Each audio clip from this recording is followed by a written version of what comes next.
क्या करें, only three.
Uncle start कर लेते हैं, लोग ज्वाइन कर लेंगे। हाँ, वेट कर लेते हैं, एक दो लोग बढ़ रहे हैं और क्या है।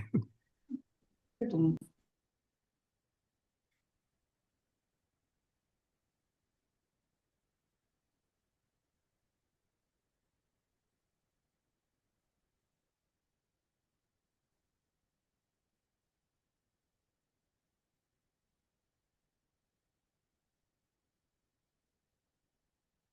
चलिए।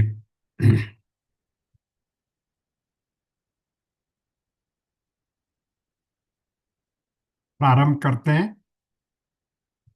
सकल सुमंगलदायक रघुनायक गुणगान, सादर सुनहि ते तरही भव सिंधु बिना जल जान।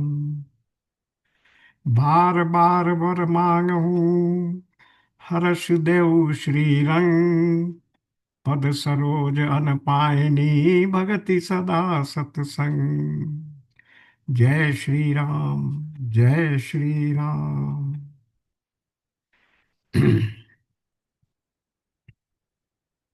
रामचरितमानस में सुग्रीव की शरणागति के बारे में प्रकरण चल रहा है। तो पिछले सत्र में हमने क्या देखा था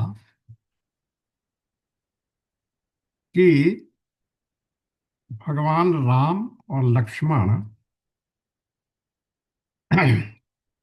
उस पर्वत के नीचे जिस पर वो रहता था, सुग्रीव, विचरण कर रहे थे।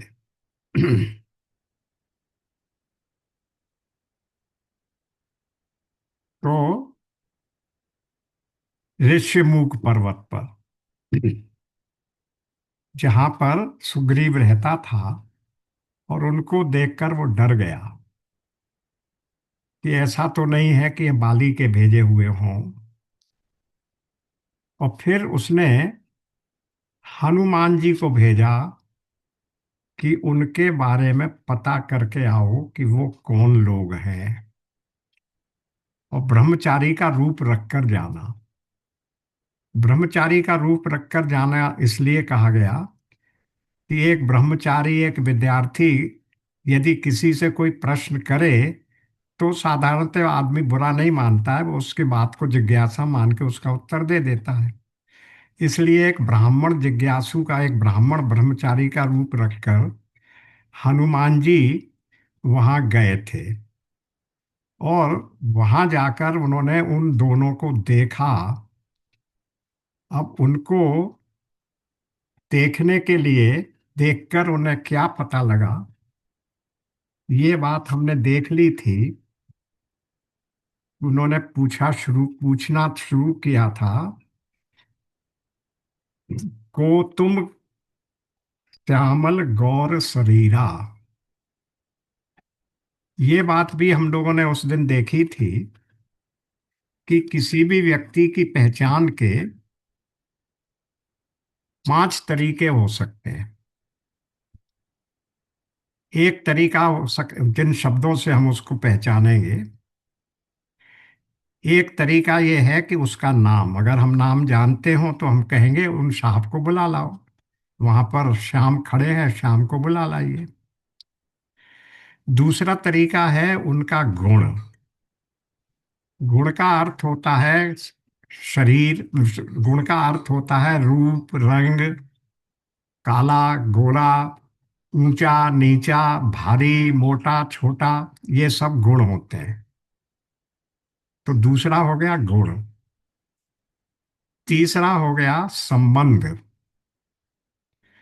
वो मेरे मित्र का बेटा है, उसको बुला लाइए, या वहां पर मेरा मित्र है उसको बुला लाइए, तो वो कहेंगे भाई राम जी के मित्र जो हों वो उनको राम जी ने बुलाया है। तो ये तीसरे तरीके से बुलाया जा सकता है। चौथा हो गया क्रिया। वो क्रिया क्या करता है? वो व्यक्ति जो पहले मेरे यहाँ अ, खाना पकाने का कार्य करता था, उसको बुला लाइए, या वो मेरा पहला ड्राइवर है देखना, उसको बुला लाइए। तो ये हो गई क्रिया। और फिर तीसरी बात क्या रह गई? चौथी बात रह गई वो किस नाम से जाना, संबंध। हाँ, चौथी बात रह गई संबंध। मेरा उससे क्या संबंध है? तो क्या हो गए? नाम, रूप, नाम, गुण, क्रिया और संबंध। ये इन चार ही तरीके से किसी व्यक्ति को बताया जा सकता है। नाम, क्रिया, संबंध और गुण। नाम, क्रिया, नाम, क्रिया, संबंध और गुण। और एक पांचवा है रूढ़ी। रूढ़ी क्या? जैसे किसी व्यक्ति का नाम पड़ जाता है कि वो उस किले वाले हैं, वो पैसे वाले हैं, इस तरीके से, तो वो रूढ़ कहलाता है। तो ये पांच ही प्रकार की तरीके होते हैं नाम के परिचय को जानने वाले। नाम, क्रिया, रूप, संबंध और रूढ़ी। इस तरह से वो किसी को जानते हैं। तो अब हनुमान जी जब वहां गए, और एक और रह गया, आई एम सॉरी, जाति। वो वहां घोड़ा खड़ा है, उस या गाय कहाँ खड़ी है, उस गाय के बगल में जो खड़ा है उसको दिखाइए, या वो तो संबंध हो जाएगा। केवल गाय है, वो खड़ी है, या वहां वो अफ्रीकन व्यक्ति खड़ा हुआ है, उसे बुला लाइए, वो उसकी जाति हो गई। तो जाति, नाम, रूप, गुण, क्रिया और संबंध। नाम, रूप, नहीं, नाम, जाति, क्रिया, गुण और संबंध, ये पांच हो गए। अब हनुमान जी को तो इनमें से किसी का पता था नहीं, वो उनको कैसे पहचाने? तो उन्होंने कैसे संबोधन किया? को तुम गौर श्यामल शरीरा।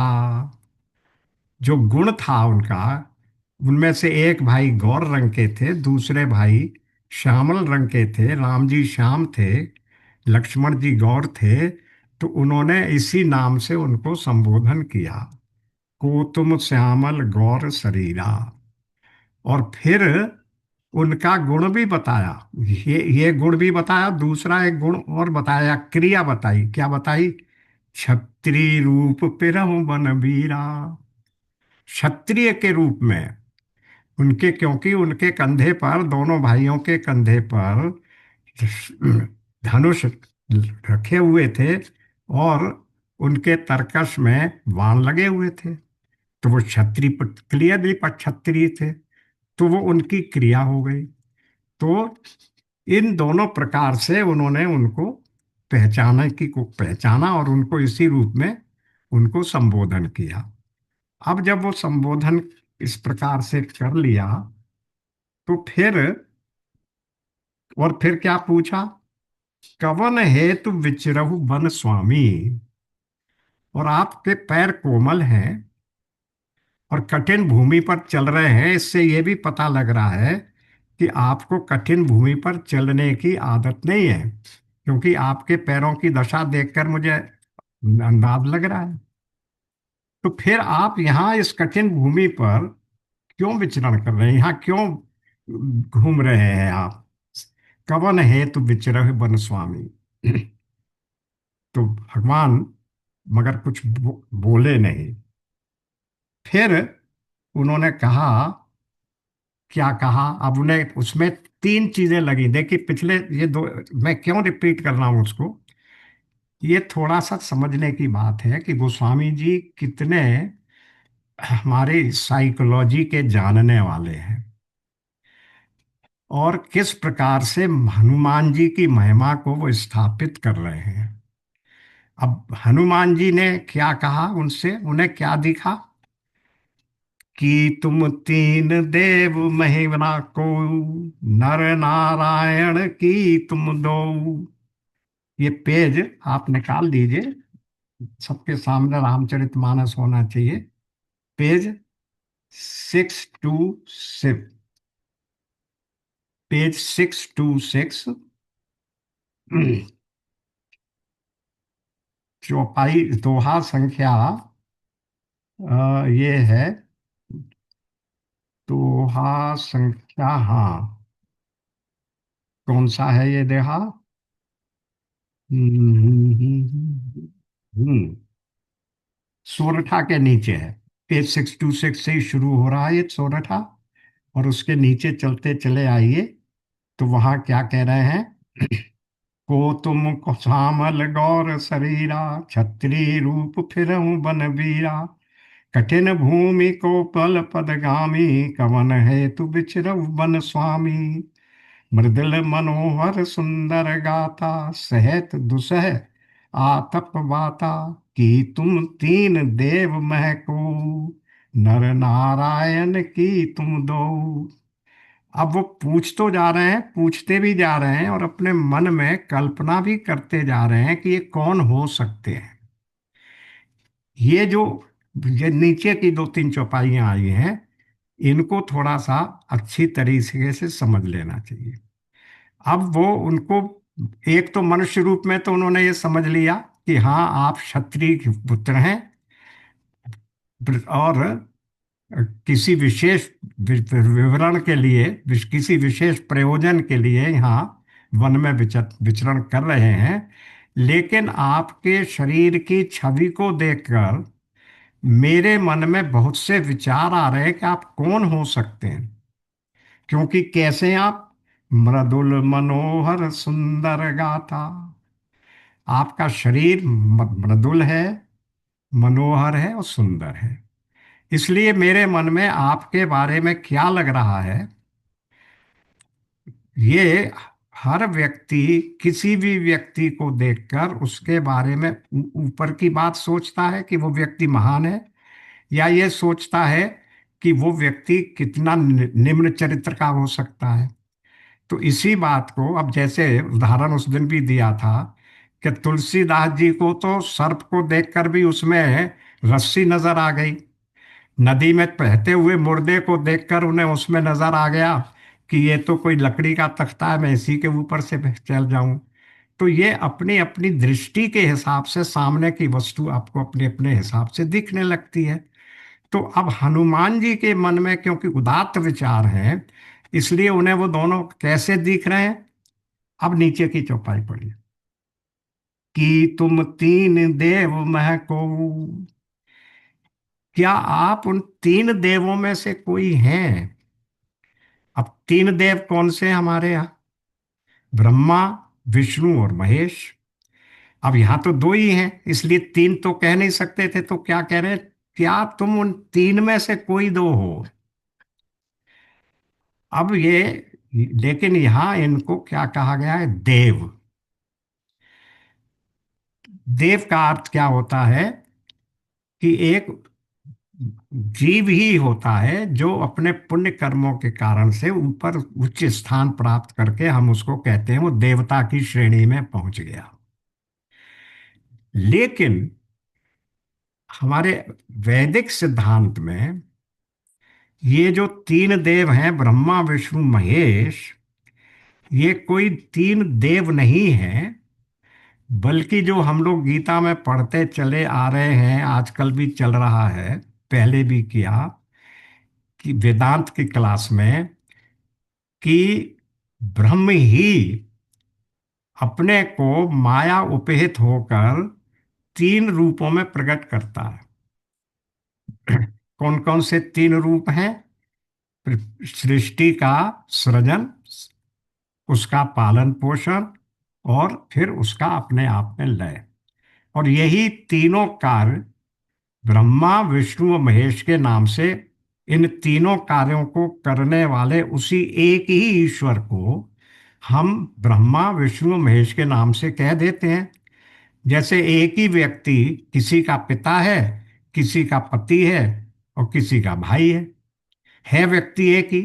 तो इसी तरह वही एक ही ईश्वर जब सृष्टि का प्रकटन करता है, तब हम उसको कह देते हैं, हमने नाम दे दिया ब्रह्मा। पालन पोषण करता है, तब वो हो गया विष्णु। और जब वो फिर से अपने में लय कर लेता है, तब उसको हम कह देते हैं ब्रह्मा विष्णु महेश।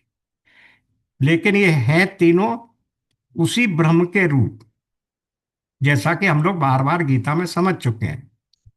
तो ये तो हो गया ईश्वर। अगर हम उसको इस रूप में मानते हैं तो यहां देव नहीं कहा जा सकता था। एक जगह और भी आया है, वाल्मीकि के आश्रम में जब भगवान गए थे, तब उन्होंने क्या कहा था भगवान से? अपना पेज 407 निकालिए।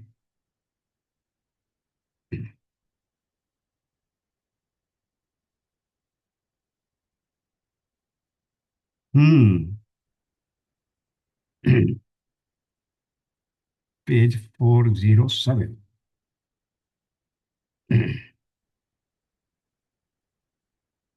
क्या कह रहे हैं?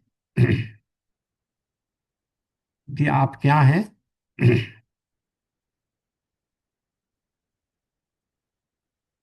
पेज 407 पर वो कह रहे हैं कि तुम, हनुमान जी, वाल्मीकि जी उनसे कह रहे हैं कि तुम क्या हो? जग पेखन तुम पेखन हारे, हरिहर विधि हरिहर नचावन हारे। आप ब्रह्म है, ये जग आपका है, और आप इसके जग को केवल दृष्टा की तरह देखने वाले हैं। यानी यहाँ जो वेदांत में हम लोग उनको ब्रह्म का रूप मानते हैं कि साक्षी रूप है, उस तरीके से ये देख रहे हैं। और ये विधि, ब्रह्मा, हरि, विष्णु और हर यानी शिव, ये तीनों को आप नचावन हारे हैं। यानी ये आपके सबॉर्डिनेट हैं, आपके अंतर्गत काम करने वाले लोग हैं। अगर इस रूप में देखा जाए, तब तो वो हो गए देव। और अगर ये देखा जाए कि वो तीनों रूप में, सृष्टि के तीनों देवता ब्रह्म रूप में हैं, प्रकट करने वाले, पालन पोषण करने वाले, तो ये ईश्वर हो गए। तो वेदांतिक रूप से वो ईश्वर है। यहाँ भक्ति के रूप से, जैसा आप गोस्वामी जी कह रहे हैं, वो देवता है, तीनों देवों में से कोई एक। फिर इसके और ऊपर चले, अभी इन्होंने यहाँ कह दिया कि तुम देव हो, फिर ऊपर क्या चले? नर नारायण की तुम दो।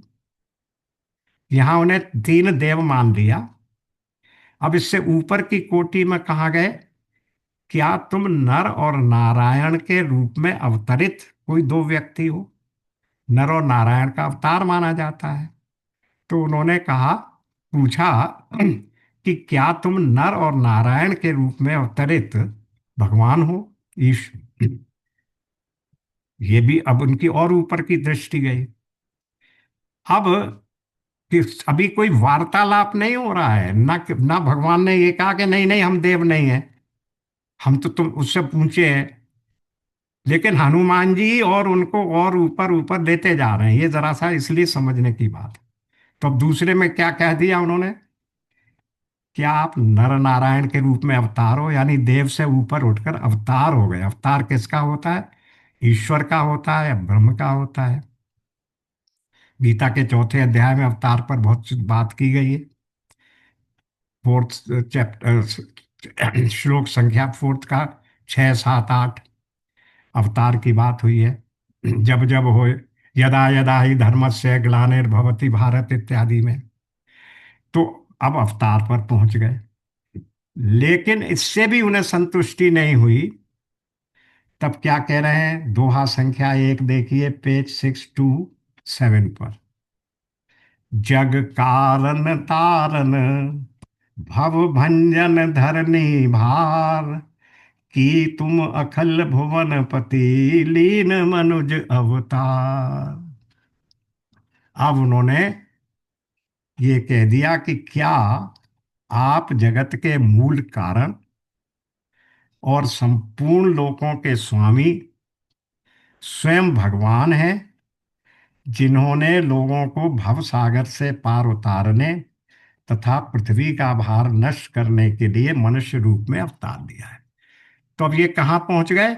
ब्रह्म, सब लोग, जगत के मूल कारण, और उन्हीं के अवतार की बात करने लगे। तो इस प्रकार से पहले देव के रूप में देखा, फिर नर नारायण के रूप में देखा, और फिर स्वयं ब्रह्म के रूप में, जगत के मूल कारण के रूप में देखकर उनसे पूछ रहे हैं कि क्या आपने जगत के प्राणियों का अवतार लेने के लिए जन्म दिया है, ये रूप धारण किया है। अब यहाँ एक बात और समझने की है कि ये फिर देव हैं कौन? अगर वो ईश्वर नहीं है तो देवता कौन, किसको हम कहेंगे?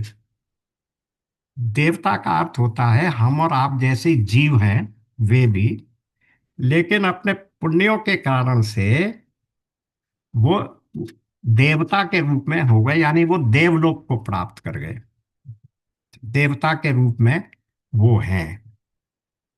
और वो देवता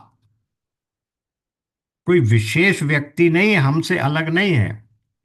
जैसे हमारे प्रधानमंत्री या हमारा राष्ट्रपति भी इसी देश का नागरिक है जैसे हम और आप हैं, इसी प्रकार से वो देवता लोग भी इसी प्रकार से हमारे और आपकी तरह के जीव हैं। लेकिन उन्होंने अपनी तपस्या से, अपने किसी तरीके के उससे और पुण्यों के प्रताप से वो स्थिति प्राप्त कर ली है जो हमसे थोड़े ऊपर उठ गए हैं। जो अपने पुण्य के कारण, अपनी तपस्या के कारण हमसे ऊपर उठ गए हैं। तो अगर ऐसा माने तो भगवान शिव, यानी जब कह रहे हैं कि देव हो तुम, तो शिव जी हो या विष्णु हो या ब्रह्मा हो, हैं सब हमारे आपके जैसे जीव, लेकिन विशेष शक्ति संपन्न हो गए। अब यहां तक तो बात सही है कि अगर ऐसा माने तो हमारे लिए जो कहा जाता है कि हमारे धर्म में अनेक देवता है, देवता को तो हम मान लेते हैं, लेकिन ब्रह्म या उनका सबका जो अधिष्ठान है वो केवल एक ही है। तो फिर जो ये कहा जाता है कि हमारे वैष्णव धर्म में 32 कोटि 33 कोटि देवता हैं, इस बात का क्या तात्पर्य है? पहली बात तो ये कि कोटि का अर्थ दो होता है। कोटि का अर्थ होता है करोड़, और दूसरा अर्थ होता है अलग अलग प्रकार की कैटेगरीज। आप बड़े उच्च कोटि के महात्मा हैं तो इसका मतलब कोई ये थोड़ी कि आप उच्च करोड़ के महात्मा हो गए। यहाँ पर हम कहेंगे आपकी जो श्रेणी है, आपकी जो स्थिति है, वो बहुत ऊंची है, और वो बड़ी निम्न कोटि का व्यक्ति है। तो कोटि का अर्थ होता है कि वो किस स्थल पर खड़ा है और उसकी किस तरह की अलग अलग पहचान है। तो इस लिहाज से हमारे यहाँ जो 33 कोटि देवता कहे गए वो अलग अलग श्रेणियों के व्यक्ति हैं। और वो 33 कौन है? गीता में भी आया है, हम लोगों ने किया है उसको चौथे अध्याय में। फिर से समझ लीजिए। 12 आदित्य। आदित्य कौन है? आदित्य हैं अदिति के पुत्र, सूर्य आदि देवता। आदित्य, अदिति के पुत्र होने से ही उनका नाम आदित्य पड़ा। तो जो 12 अदिति के पुत्र हैं, जो देवता लोग हैं, वो 12 आदित्य। 11 रुद्र। 11 रुद्र कौन हुए? रुद्र हो गए भगवान शिव के रूप।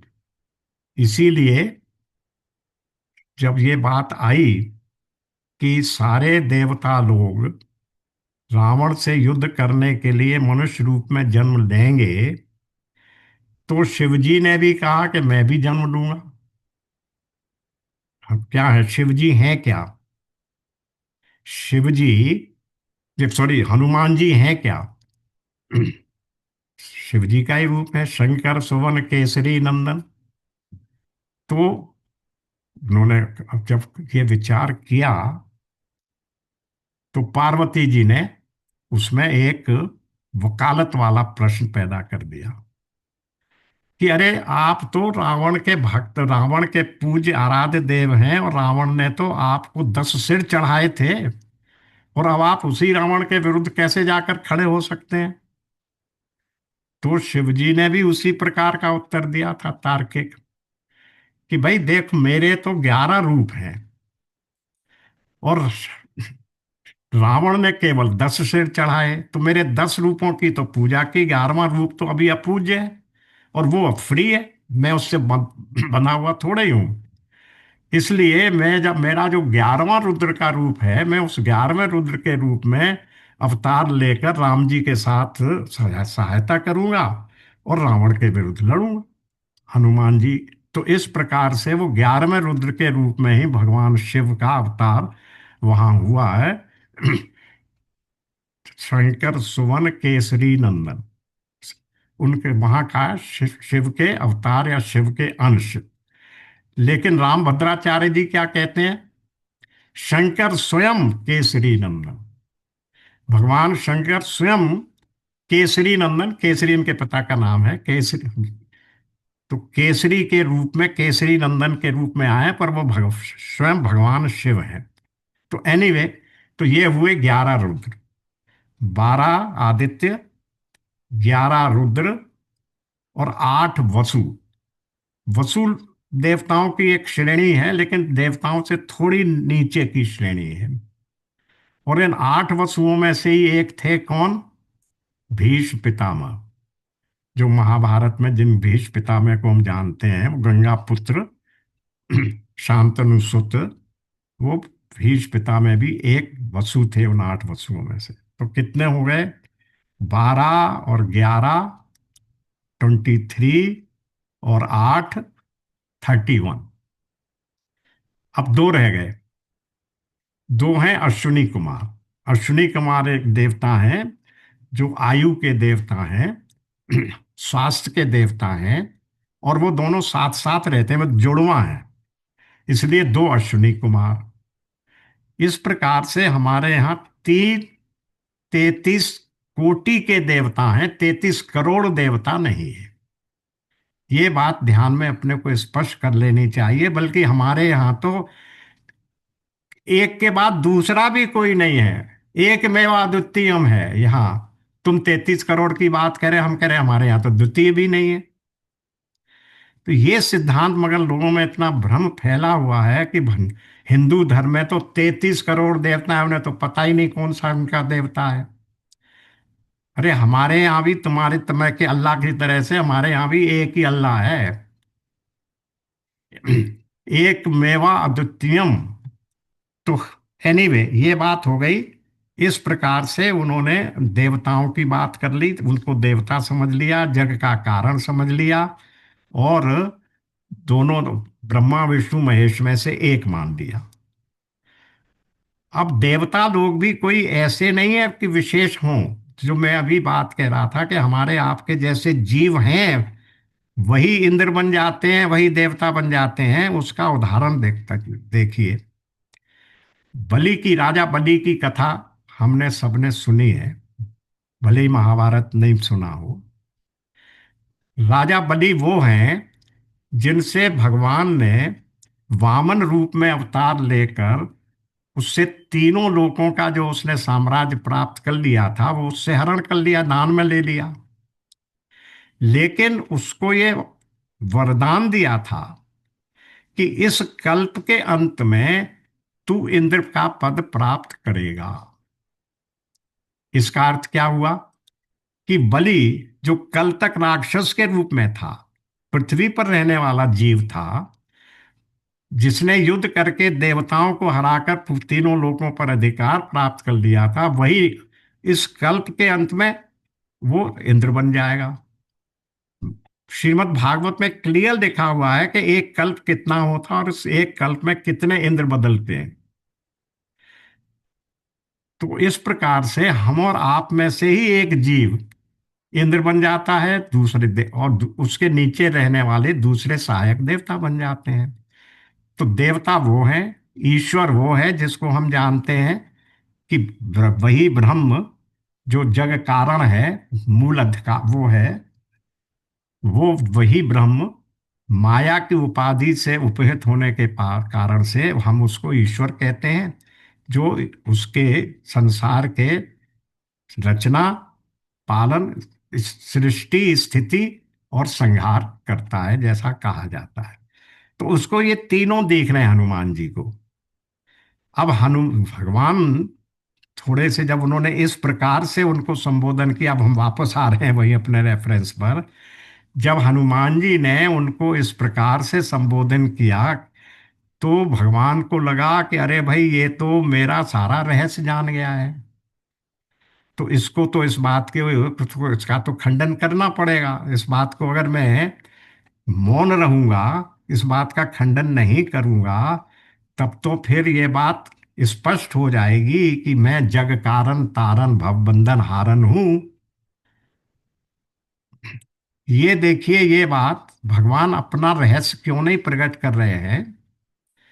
वो वाल्मीकि आश्रम में भी जब गए भगवान, और वहां से जब विदा लेने लगे, तब वहां प्रकरण आता है अयोध्या कांड में ही कि राम जी ने पूछा है कि हे वाल्मीकि, आप तो क्या है, त्रिकालज्ञ मुनि हैं आप, तुम त्रिकालज्ञ मुनि ना था।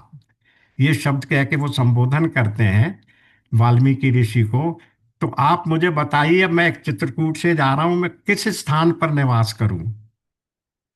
तब वहां वाल्मीकि जी कहने लगते हैं कि अरे, आपका निवास कहाँ नहीं, आप तो सब स्थानों में निवास करने वाले हैं।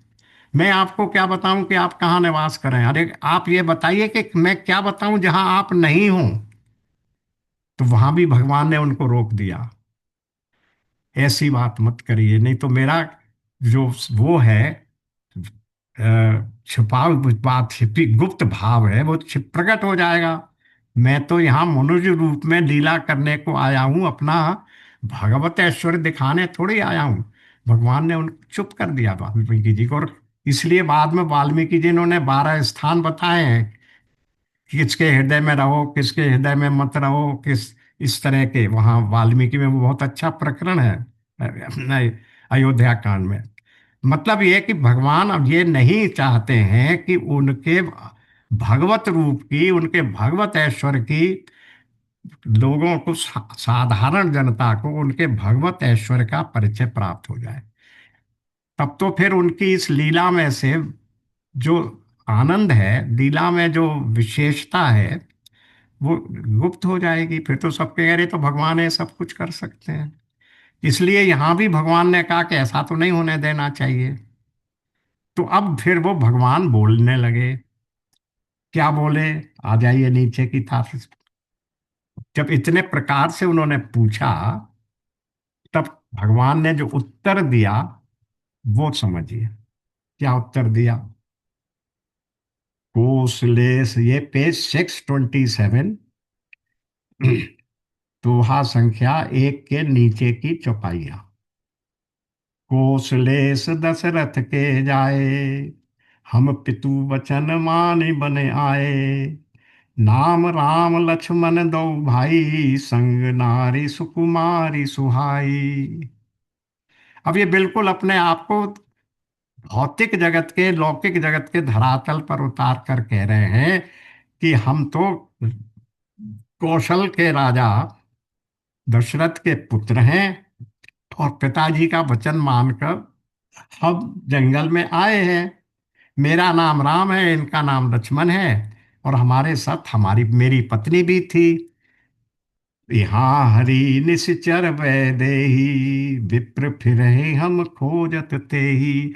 और यहाँ वन में जब आए हम, तो हमारी पत्नी को, मेरी पत्नी को एक निश्चर, एक राक्षस उठाकर ले गया है। उसी की खोज में हमें घूम रहे हैं। आपन चरित कहा हम गाई, कहो विप्र निज कथा सुनाई। ये तो हमने अब अपना चरित्र कह दिया। अब तुम अपनी कथा सुनाओ, अब तुम अपने बारे में बताओ। अब जैसे ही उन्होंने ये कहा, भगवान राम ने, कि भाई हम भगवान वगैरह नहीं है कुछ भी, हम तो रावण रामचंद्र जी, वो दशरथ जी के पुत्र राम और लक्ष्मण हैं। तो इसलिए आप हमें कुछ विशेष मत समझिए, हम जग कारण तारण नहीं है, भव तारण नहीं है। तब जैसे ही उन्होंने ये कहा, हनुमान जी को अपना वो बचपन के दिन आ गए, याद आ गए, जब वो भगवान के साथ वहां अयोध्या में खेलते थे, वानर के रूप में। तो उन्होंने पहचान लिया। अब यहाँ नीचे की चौपाई पर आइए। प्रभु पहचान परे उगहि चरना, सो सुख उमा जाए नहीं वरना। पुलकित मन पुलकित तन, सुख आव न वरना। देखत रुचिर वेश के रचना। अब उन्होंने प्रभु को पहचान लिया कि अरे ये तो मेरे प्रभु राम हैं। तो जाकर उन्होंने उनके चरण पकड़ दिए। अब जब भगवान के चरण, जब कभी भी आप देखेंगे मानस में, जहां जहां ये आया है कि भगवान राम के चरण वो पकड़ते हैं या भगवान राम उन्हें आशीर्वाद देते हैं, तो उनके मन में इतना उल्लास और इतना आनंद, असीम आनंद प्राप्त होता है, जिसके लिए गोस्वामी जी कहते हैं कि जिसका वर्णन नहीं किया जा सकता। तो यहाँ क्या कह रहे हैं, जैसे ही उन्होंने भगवान राम के चरण पकड़े, उनको विशेष आनंद प्राप्त हुआ, और ऐसा आनंद प्राप्त हुआ कि शिव जी कह रहे हैं कि उसका वर्णन नहीं किया जा सकता। क्योंकि रामचरितमानस की कथा आप लोगों को याद होना चाहिए, 3 घाटों पर सुनाई जा रही है। एक घाट पर सबसे पहले शिव जी सुना रहे हैं उमा को, फिर गरुड़ जी सुना काकभूषुंडी सुना रहे हैं गरुण जी को, और भरद्वाज ऋषि सुना रहे हैं, याज्ञवल्क्य जी सुना रहे हैं भरद्वाज को। तो ये शिव जी सुना रहे हैं उमा को। तो वो कह रहे हैं, हे उमा, उनको इतना आनंद प्राप्त हुआ जिसका वर्णन नहीं किया जा सकता। पर किसको आनंद प्राप्त हुआ? हनुमान जी को। उन्हें कैसे पता लगा, कथा सुनाने वाले को कैसे पता लगा कि उसको इतना आनंद प्राप्त हुआ? क्योंकि वो स्वयं ही आनंद प्राप्त कर रहा था। वो हनुमान स्वयं ही तो शिव हैं। यही तो राम भद्राचार्य जी कहते हैं, शंकर स्वयं केसरी नंदन। तो उनको इतना आनंद प्राप्त होता है भगवान राम के सानिध्य में आने पर, कि जिसका वो वर्णन नहीं कर सकते। यही बात और आगे आके देखिए, आप आ जाइए सुंदर कांड में, दोहा संख्या 32 के नीचे। वहां क्या हो रहा है? हनुमान जी लंका जाकर लंका दहन करके सीता जी कहाँ पर हैं ये पता लगाकर वापस आ गए हैं, और भगवान राम के सम्मुख उपस्थित होकर उन्हें ये समाचार दे रहे हैं। भगवान राम उनकी इस परिश्रम से और इनकी इस सफल यात्रा से बहुत प्रसन्न होकर उन्हें आशीर्वाद दे रहे हैं। तो उस आशीर्वाद को प्राप्त करने के समय उन हनुमान जी की क्या गति होती है, ये बात यहाँ आ रही है, उसे सुनिए, पढ़िए, निकाल दीजिए पेज 684। प्रभु के सुनि प्रभु वचन बिलो की मुख, गात हर्षि हनुमंत चरण परेऊ प्रेमा कुल, त्राहि त्राहि भगवंत। प्रभु के वचन सुनकर उनके प्रसन्न मुख और पुलकित अंगों को देखकर हनुमान जी हर्षित हो गए और प्रेम में विकल होकर हे भगवान मेरी रक्षा करो, मेरी रक्षा करो कहते हुए श्री राम जी के चरणों में गिर पड़े। अब यहाँ की लाइन देखिए। बार बार प्रभु चहे ही उठावा, प्रेम मगन ते ही उठब न भावा। प्रभु कर पंकज कपि कै सीसा, सुमेरी सुदशा मगन गौरी सा। क्या हुआ? प्रभु ने बार बार, वो प्रभु उनको उठाना चाह रहे हैं क्योंकि उनके चरणों में गिर गए हैं, लेकिन वो इतने प्रेम मग्न हो गए भगवान के चरणों का स्पर्श पाके कि वो उठना ही नहीं चाह रहे हैं। तो अब क्या हुआ? प्रभु कर पंकज कपि के सीसा। भगवान राम का पंकज, भगवान राम के हस्त कमल कहाँ पर है? कपि के शीशा हनुमान जी के सिर पर है, यानी वो उनको आशीर्वाद की मुद्रा में है। सुमिरि सो मगन गगन शीसा। अब यहां फिर वही आया, शिव जी सुना रहे हैं उमा को कथा कि भगवान राम के हाथ हस्त कमल मेरे सिर पर, हनुमान जी के सिर पर है। और उस दशा को याद करके क्या हो रहा है? शिव जी मगन हो गए, भूल गए वो कथा सुनाना, क्योंकि वहां फिर वही बात आ गई उन्हें कि जैसे स्वयं मेरे ही सिर पर भगवान का इस हस्त का स्पर्श हो रहा था, भगवान मुझे ही आशीर्वाद दे रहे थे। कथा रुक गई। फिर आगे देखिए गोसाई जी क्या कह रहे हैं, इसीलिए सावधान मन करि पुनि शंकर, लागे कहन कथा अति सुंदर। थोड़ी देर के बाद जब वो उस स्थिति से उबरे, तब अपने मन को फिर से स्थित करके वो लागे कहन कथा सुंदर, फिर शंकर जी वो कथा को फिर उन्होंने आगे बढ़ाया। यानी जहां जहां हनुमान जी के रूप में भगवान राम का सानिध्य या उनका आशीर्वाद प्राप्त होता है, तो शंकर जी की यही दशा हो जाती है, क्योंकि वे हनुमान जी के रूप में स्वयं शंकर ही वहां है। तो अब ये बात हो गई। सो प्रभु पहचान परे गही चरना, सो सुख उमा जाए नहीं बरना। पुलकित तन मुख आव न बचना, देखत रुचिर बेश के रचना। प्रभु के को पहचान कर हनुमान जी उनके चरण पकड़कर पृथ्वी पर गिर पड़े, साष्टांग दंडवत प्रणाम किया। शिवजी कहते हैं, हे पार्वती, वो सुख वर्णन नहीं किया जा सकता।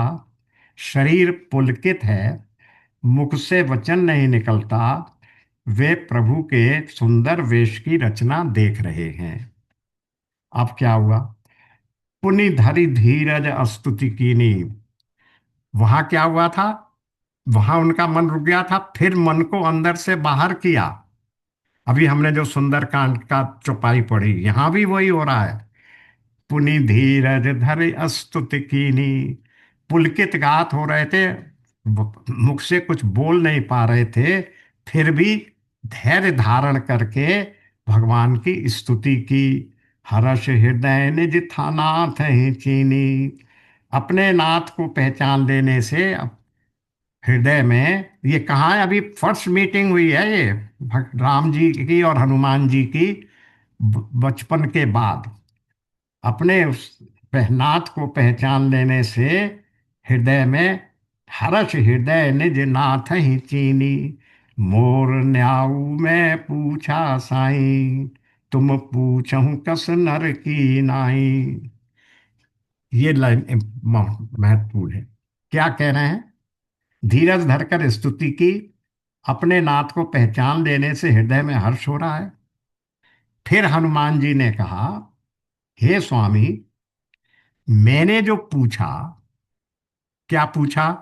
कि आप कौन हैं? आप देवताओं में से दो में तीन में से दो तो नहीं है, आप नर नारायण तो नहीं है, आप जग कारण भवतारण तो नहीं है।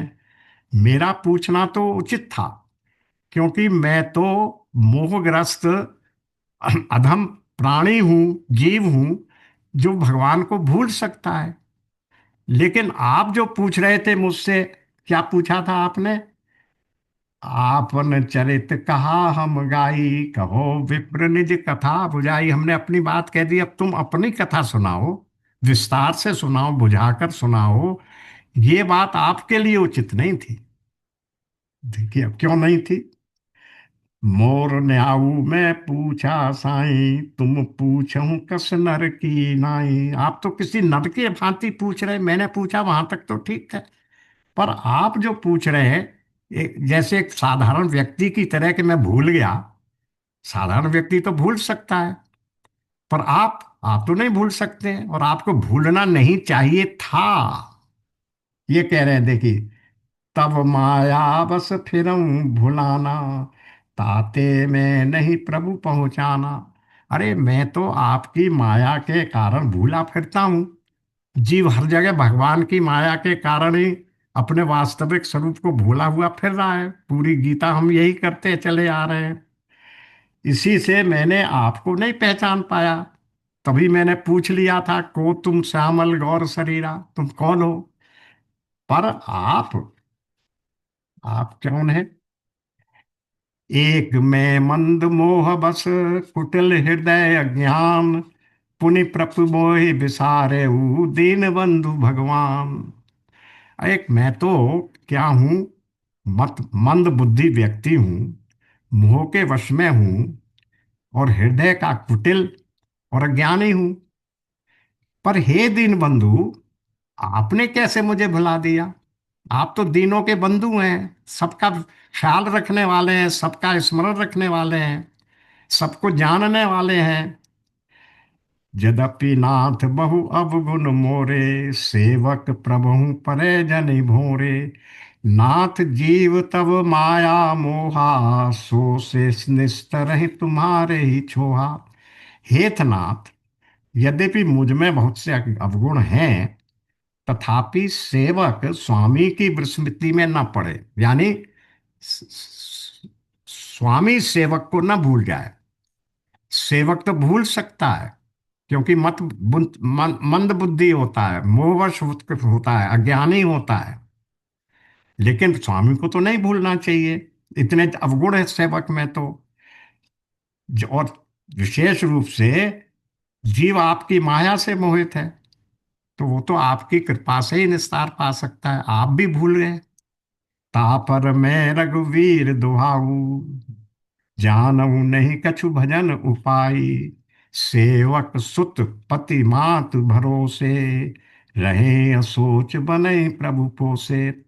उस पर हे रघुवीर, मैं तो आपका शपथ करके कहता हूं कि मैं भजन साधन कुछ नहीं जानता।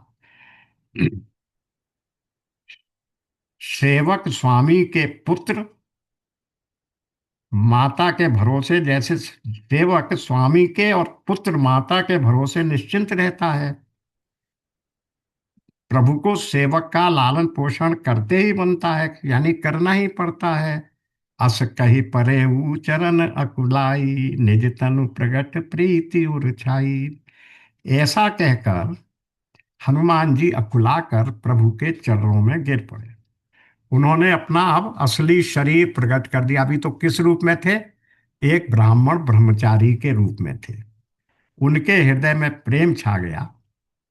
तब श्री रघुनाथ जी ने उन्हें उठाकर हृदय से लगा लिया, और अपने नेत्रों के जल से सींचकर रघुपति उठाई उर लावा, निज लोचन जल सींच जुड़ावा। नेत्रों के जल से सींचकर शीतल किया। सुन कपि जी मानस जन ऊना, ते मम प्रिय लक्ष्मण ते दूना। हे कपि, सुनो, मन में किसी प्रकार की ग्लानि मत मानो, दुखी मत हो कि मैंने तुम्हें नहीं पहचाना। तुम मुझे लक्ष्मण से भी दूने प्यारे हो। देखिए, लक्ष्मण जी वहीं बगल में खड़े हैं। ऐसा नहीं है कि लक्ष्मण जी की गैर मौजूदगी में कह रहे हूं कि भाई तुम तो मुझे उससे भी प्यारे हो। यहाँ वो जान रहे हैं कि लक्ष्मण खड़ा है। मैं कहूंगा कि हनुमान मुझे लक्ष्मण से भी प्यारा है, तो लक्ष्मण जी को क्या समझ में आएगा, उन्हें कैसा लगेगा? बुरा नहीं लगेगा कि मेरे सामने ही आप कह रहे हैं, तो आपको आपको तो मेरे प्रति कोई ममता है ही नहीं, तो हनुमान ज्यादा प्यारा है। लेकिन आप ऐसा किसके प्रति कह पाते हैं?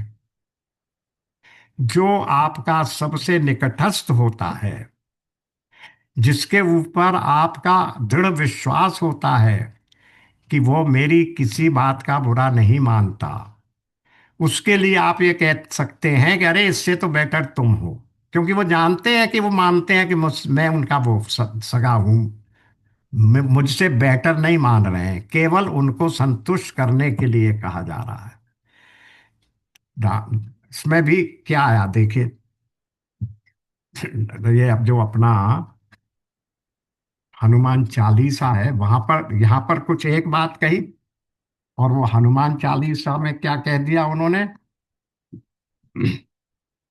अ, भरत ते प्रिय मम, मम भाई, क्या है वो? तुम मम तुम मम प्रिय भरत सम भाई। तुम मम प्रिय भरत सम भाई। वहां भरत के समान भाई कहा, और यहाँ कह दिया तुम प्रेम मोहे मैं ते मम प्रिय लक्ष्मण ते दूना। यहाँ तो उनसे भी दूना बता दिया। नेट सिर्फ ये है कि हनुमान जी भगवान राम को उतने ही प्रिय हैं जितने लक्ष्मण और भरत भाई, और भाई से भी अधिक प्रिय है। ये बात यहाँ स्पष्ट कर दी। अब यहाँ तो ये कह दिया, पर एक बात जो नीचे कह दी वो बड़ी कंफ्यूजिंग हो गई। वो क्या है? समदर्शी मोहि कह सब कोई, सेवक प्रिय अनन्य गति सोई। देखो, वैसे तो मुझे ना कोई प्रिय है, ना मेरा कोई दोष, किसी से द्वेष है।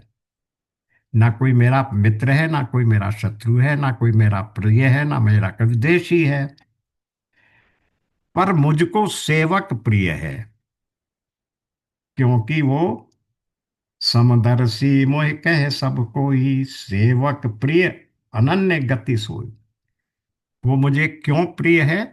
क्योंकि सेवक की अपने स्वामी के अतिरिक्त और कोई गति है ही नहीं। किसके आश्रय में जाएगा सेवक? जिसने सब कुछ छोड़ के मेरा आश्रय ले लिया, मेरा सेवक बन गया, उसके मेरे अतिरिक्त और दूसरा कौन है? इसलिए यद्यपि मैं सबके प्रति समदृष्टि रखने वाला हूं, पर फिर भी सेवक मुझे अति प्रिय है।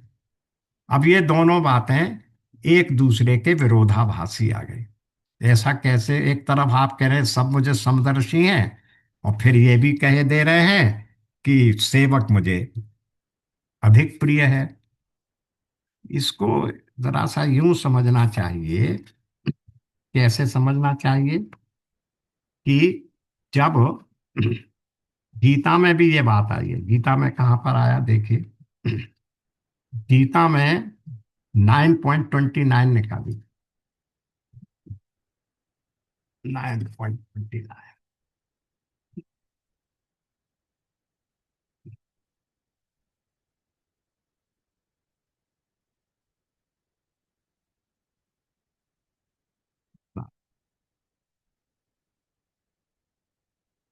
ऊपर की पंक्ति में क्या कह रहे हैं? समोहम सर्वभूतेषु, न मे द्वेषो अस्ति न प्रिय। बिल्कुल जो बात यहाँ कह रहे हैं गोस्वामी जी, भगवान के शब्दों में, भगवान के मुख से कहला रहे हैं। समदर्शी मुझसे अधिक कोई नहीं है। तो उसी तरह से यहाँ कह रहे हैं भगवान कि जो मैं, मेरा ना कोई द्वेष है, मेरा ना किसी से द्वेष है, मैं सब भूतों में समभाव से व्यापक हूँ। न कोई मेरा अप्रिय है, न कोई मेरा प्रिय है। अब ये तो समदर्शी भाव आ गया। लेकिन उसी के नीचे की पंक्ति में क्या कह रहे हैं? ये भजन्तु तू माम भक्त्या प्रियते तेषु चाप्यहम्। परंतु जो भक्त मुझको प्रेम से भजते हैं, वे मुझ में हैं, और मैं भी उनमें प्रत्यक्ष रूप से प्रकट हूं। यानी मैं उनमें निवास करता हूं। यानी वो इतने निकट हो गए। अभी तो आप कह रहे हैं मेरे लिए तो सब समदर्शी हैं, और अब आपने कह दिया कि वो विशेष रूप से प्रिय है, कि वो मुझ में ही निवास करते हैं। यही विरोधाभासी शब्द कहाँ आए? गीता का 7.19 निकालिए। क्या कह रहे हैं? 17 से निकल रहा है, हाँ। और 16 से चल रहे हैं। चतुर्विधा भजन्ते माम जना सुकृतिनो अर्जुन, आर्तो जिज्ञासु अर्थार्थी ज्ञानी च भरतर्षभ। हे भरतवंशियों में श्रेष्ठ अर्जुन, उत्तम कर्म करने वाले चार, अर्थार्थी, आर्त, जिज्ञासु और ज्ञानी, ऐसे चार प्रकार के भक्तजन मुझको भक्ते हैं। लेकिन उनमें नित्य मुझ में एक ही भाव से स्थित अनन्य प्रेम भक्ति वाला ज्ञानी भक्त अत्यंत उत्तम है। क्योंकि मुझको तत्व से जानने वाले ज्ञानी को मैं अत्यंत प्रिय हूँ, और ज्ञानी मुझे अत्यंत प्रिय है। और फिर नीचे आके तो बिल्कुल क्लियर कर दिया, ये सभी उदार हैं, परंतु ज्ञानी तो साक्षात मेरा स्वरूप ही है, ऐसा मेरा मत है। क्योंकि वो मदगत मन बुद्धि वाला ज्ञानी अति उत्तम मुझ में ही अच्छी प्रकार स्थित है। बिल्कुल इसी श्लोक का अनुवाद यहाँ कर रखा है गोस्वामी जी ने। सबके सब वो हैं, किंतु वो प्रिय है मुझे ज्यादा। अब इस बात को, ये जो दोनों विरोधी बातें हैं, गीता में दो जगह कही गई, रामचरितमानस में उन्हीं को रख दिया गया। उनको हम दोनों को कैसे रिकंसाइल करें, ऊपर की पंक्ति और नीचे की पंक्ति में कहे गए सिद्धांत को किस तरीके से कहें कि भगवान के शब्दों में कोई विरोधाभास नहीं है। वहां भी भगवान बोल रहे हैं राम के रूप में, गीता में भी भगवान बोल रहे हैं कृष्ण के रूप में। तो इस भगवत वाणी में कहीं विरोधाभास तो हो नहीं सकता। तो इसको थोड़ा सा समझेंगे, लेकिन इसको अब समझेंगे हम नेक्स्ट सेशन में, क्योंकि आज यहाँ पूरा हो गया है। ओम पूर्णमदः पूर्णमिदं पूर्णात् पूर्णमुदच्यते, पूर्णस्य पूर्णमादाय पूर्णमेवावशिष्यते। ओम शांति शांति शांति। नारायण नारायण। राधे राधे। नारायण नारायण। राधे राधे। राधे राधे। सबको नमस्कार।